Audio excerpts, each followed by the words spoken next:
یہ چیزیں فوری توانائی کا بہترین ذریعہ ہیں۔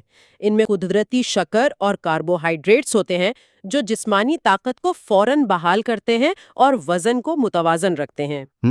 اور جہاں توانائی کی بات ہے وہاں خون کی کمی کو پورا کرنا بھی بہت ضروری ہے، جس کے لیے کشمش اور کھجور کو تجویز کیا گیا ہے کیونکہ یہ آئرن، فولاد اور قدرتی شکر سے بھرپور ہوتے ہیں۔ لیکن یہاں بات واقعی بہت دلچسپ ہو جاتی ہے۔ وہ کیسا؟ وہ ایسے کہ تحریر میں ان چیزوں کو رات کو بھگو کر صبح کھانے پر بہت زور دیا گیا ہے۔ آخر بھگونے سے ایسا کیا جادو ہو جاتا ہے؟ کیا یہ کسی خشک سپنج کو نرم کرنے جیسا عمل ہے؟ آپ نے بالکل درست سمجھا۔ جب یہ چیزیں خشک ہوتی ہیں تو ان کے اندر موجود غذائیت اور آئرن کو ہضم کرنے کے لیے جسم کو بہت محنت کرنی پڑتی ہے۔ اچھا، یعنی جسم کی اپنی توانائی خرچ ہوتی ہے۔ جی ہاں، لیکن جب ہم انہیں بھگوتے ہیں تو ماخذ کے مطابق ان کے اندر موجود غذائیت کا جسم میں جذب ہونا بہت بہتر ہو جاتا ہے۔ بھگونے سے ان کی سخت بیرونی تہہ نرم پڑ جاتی ہے اور غذائی اجزاء آسانی سے خون میں شامل ہونے کے لیے تیار ہو جاتے ہیں۔ کمال ہے! یہ تو وہ قدیم حکمت ہے جسے آج کی سائنس یعنی بائیو اویلیبلٹی کا کانسیپٹ بھی مانتی ہے۔ اور اگر غذائیت جذب ہو رہی ہے تو ہاضمہ بھی تو ٹھیک ہونا چاہیے۔ ظاہری بات ہے، ہاضمے کے بغیر تو کچھ بھی جسم کا حصہ نہیں بن سکتا۔ تو ہاضمے کے رس کو متحرک کرنے کے لیے لیموں اور نمک کا استعمال بتایا گیا ہے۔ دیکھیں، لیموں کا قدرتی تیزاب اور نمک مل کر معدے کو یہ پیغام دیتے ہیں کہ کھانا آ رہا ہے، اپنے ہاضمے کے رس تیار کر لو۔ یہ ایک طرح کا الارم سسٹم ہے۔ اور اگر کبھی گیس یا پیٹ پھولنے کا مسئلہ ہو جائے تو اس کے لیے کلونجی اور لیموں کا ذکر ہے۔ کلونجی کو اتنا خاص کیوں سمجھا گیا ہے؟ اصل میں کلونجی کے اندر بہت زبردست اینٹی سوزش خصوصیات ہوتی ہیں۔ جب پیٹ میں گیس یا جلن ہوتی ہے تو اندرونی سوزش پیدا ہو رہی ہوتی ہے۔ کلونجی اس سوزش کو ٹھنڈا کرتی ہے۔ اور لیموں کے ساتھ مل کر یہ ایک پرفیکٹ کمبینیشن بن جاتا ہے۔ بالکل، یہ دونوں مل کر ہاضمے کی نالی کو پرسکون کرتے ہیں۔ زبردست! تو جسمانی توانائی اور ہاضمے کے بعد اب ان اعضاء کی طرف چلتے ہیں جو اس پوری مشینری کو کنٹرول کرتے ہیں، ہمارے کنٹرول سینٹرز یعنی دماغ اور دل۔ یہ سب سے اہم حصہ ہے ہمارے جسم کا۔ دماغی طاقت کے لیے اخروٹ اور پستے کا ذکر ہے، اور تحریر میں ایک انتہائی دلچسپ نکتہ بتایا گیا ہے: اخروٹ کی شکل۔ اگر آپ اخروٹ کو دیکھیں تو وہ بالکل انسانی دماغ جیسا ہوتا ہے، جیسے فطرت نے خود اس پر لیبل لگا دیا ہو کہ یہ دماغ کے لیے ہے۔ یہ کتنا کمال ہے! اگر ہم اس بات کو وسیع تر تناظر سے جوڑیں تو آپ دیکھیں گے کہ کیسے قدیم انسانوں نے فطرت کے اشاروں کو سمجھ کر صدیوں کا مشاہدہ اکٹھا کیا۔ انہوں نے شکلوں سے اندازہ لگایا، اسے استعمال کیا، اور آج کی سائنس نے ثابت کر دیا ہے کہ اس میں اومیگا 3 فیٹی ایسڈز ہوتے ہیں۔ جو دماغی کارکردگی کو بہتر بناتے ہیں۔ یعنی صدیوں پرانا مشاہدہ اور آج کی سائنس دونوں ایک ہی پیج پر ہیں۔ جی بالکل، یہی تو اس علم کی خوبصورتی ہے۔ اور دل کے لیے ماخذ میں الائچی کا ذکر ہے جو دل کی دھڑکن پر ہلکا سکون بخش اثر ڈالتی ہے۔ ہاں، الائچی کی خوشبو اور اس کے اجزاء ہمارے اعصابی نظام کو سکون دیتے ہیں، جس سے دل پر دباؤ کم ہوتا ہے۔ لیکن دل کا ایک اور بڑا مسئلہ کولیسٹرول بھی تو ہے۔ اسے کم کرنے کے لیے اسپاغول اور چکوترے کا ذکر کیا گیا ہے۔ اس کی سائنسی وجہ یہ ہے کہ ان دونوں میں فائبر بہت زیادہ مقدار میں ہوتا ہے۔ اچھا، تو فائبر کیا کرتا ہے؟ فائبر خون کی نالیوں اور معدے میں ایک جھاڑو کا کام کرتا ہے۔ یہ کولیسٹرول کو خون میں جذب ہونے سے روکتا ہے اور اسے جسم سے باہر نکالنے میں مدد دیتا ہے۔ واہ، مطلب یہ اندرونی صفائی کا ایک زبردست نظام ہے۔ اور اس مشین کو ٹھنڈا کیسے رکھا جائے؟ درجہ حرارت کا توازن بھی تو ضروری ہے۔ بالکل، گرمی مارنے کے لیے قدرتی کولنگ فوڈز جیسے خربوزہ اور لسی کا ذکر ہے۔ خربوزے میں پانی بہت ہوتا ہے اور لسی جسم کو اندر سے ٹھنڈا کرتی ہے۔ اور سردی یا زکام ہو جائے تو گڑ والے دلیے کا استعمال۔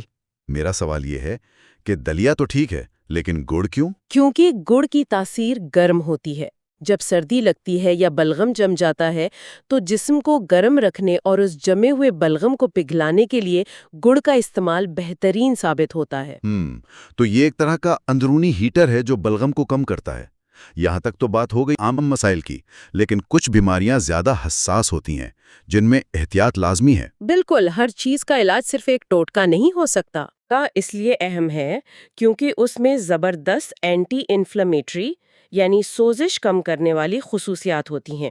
دمے کے دوران سانس کی نالیوں میں سوزش آ جاتی ہے اور مورنگا اسے کم کرنے میں مدد دیتا ہے۔ اچھا، یہ تو بہت مفید معلومات ہیں، اور حساس مسائل میں جلد بھی شامل ہے۔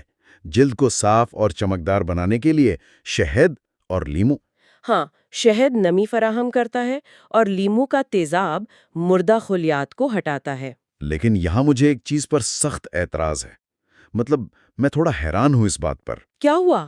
تحریر میں سر درد یا درد شقیقہ جسے مائیگرین کہتے ہیں، اس کے لیے نمک کا پانی پینے کو کہا گیا ہے۔ رکیے، نمک کا پانی؟ کیا نمک بلڈ پریشر کے لیے نقصان دہ نہیں ہوتا؟ یہ سر درد کیسے ٹھیک کر سکتا ہے؟ اس سے ایک بہت اہم سوال پیدا ہوتا ہے، اور یہ بہت اچھا کیا آپ نے کہ یہ نقطہ اٹھایا۔ ماخذ میں اس حوالے سے ایک بہت واضح انتباہ موجود ہے: نمک کا پانی فوری مائیگرین کا مکمل علاج ہرگز نہیں ہے۔ تو پھر یہ کب کام آتا ہے؟ یہ صرف اس وقت مدد دیتا ہے جب آپ کا سر درد کم بلڈ پریشر یا الیکٹرولائٹ کی کمی کی وجہ سے ہو۔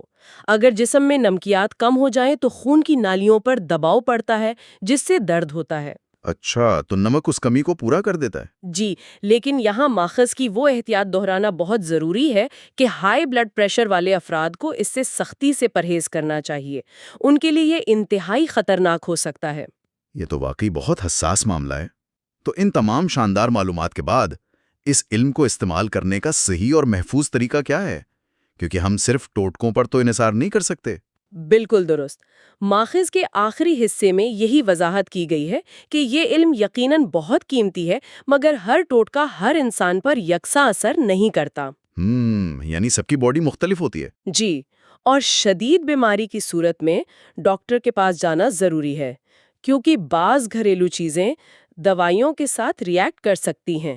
یعنی یہ نسخے مکمل علاج نہیں ہے، بلکہ صرف مددگار طریقے ہیں۔ میں سمجھ گیا، اور اسی لیے محمد فاروق راشد نے ایک بہت ہی خوبصورت تجویز دی ہے ویژن اکیڈمی کے لیے۔ جی، وہ کتاب والی تجویز؟ بالکل، انہوں نے کہا ہے کہ اس علم کو ایک کتاب کی شکل دی جائے جس کا نام ہو دادا اماں کے نسخے، سائنسی وضاحت کے ساتھ، اور اس میں بچوں کے لیے آسان زبان، سائنسی سبب اور ضروری احتیاط شامل ہو۔ یہ واقعی صرف ایک کتاب نہیں ہوگی، بلکہ نسلوں کے درمیان ایک علمی پل کا کام دے گی، پرانی حکمت اور نئی سائنس کو جوڑنے کا ایک بہترین طریقہ۔ تو اس سب کا آخر کیا مطلب ہے؟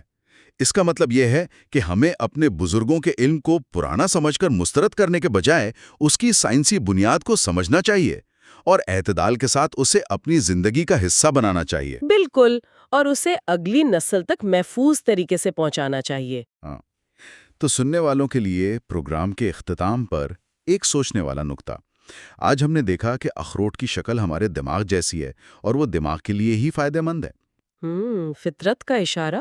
اس بات کو ذہن میں رکھتے ہوئے ذرا سوچئے، جب آپ اگلی بار بازار سے سبزیاں یا پھل خریدیں تو ان کی شکلوں اور رنگوں میں قدرت نے اور کون سے ایسے راز اور اشارے چھپا رکھے ہیں جنہیں ہماری جدید سائنس شاید آج تک دریافت ہی نہیں کر سکی۔ یہ واقعی ایک بہت گہری سوچ ہے۔ بس اسی خیال کے ساتھ آج کا یہ عمیق جائزہ ختم کرتے ہیں۔ ملتے ہیں اگلی گفتگو میں۔